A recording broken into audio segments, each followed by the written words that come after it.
Many organizations, political leaders, and even beauty pageant contestants have promoted world peace over the years.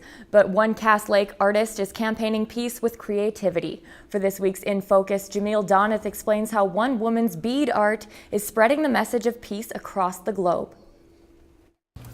Beads. They come in all colors, shapes, and sizes, just like people. I have a little blue Bobby. Which is why 7th graders at Schoolcraft Learning Center are making bead people as part of a project to promote peace. People like the message and people like the bead people, and when you wear one, it means you stand for peace in the world. Cass Lake artist and author Jamie Lee came up with the idea of making bead people to promote peace in the best way she knew how, through art. It's a small creative act that can be done in a little bit of time.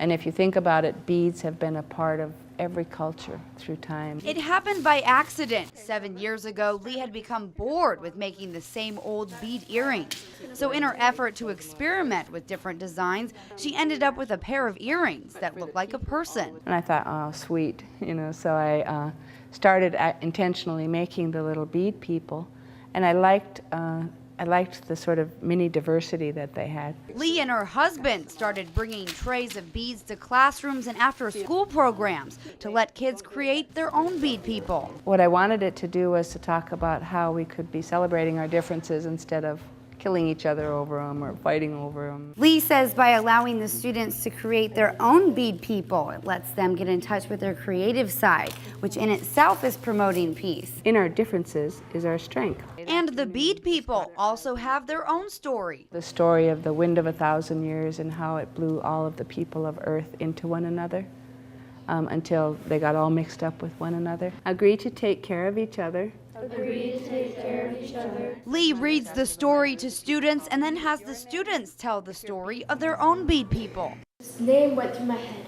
Harmony. We just have a little talking circle where we talk about what it feels like to be different. But the message of the bead people has traveled much farther than northern Minnesota.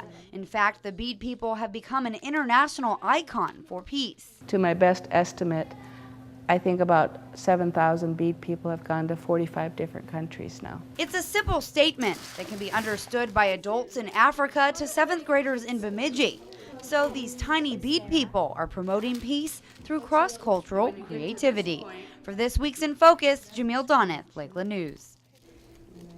You can set up your own Bead People workshop, bead making kit, or purchase pre-made bead people at thebeadpeople.org. And if you have an In Focus idea, email us at news@lptv.org, tweet us at Lakeland News PBS, or post to our Facebook page, which is Lakeland Public Television.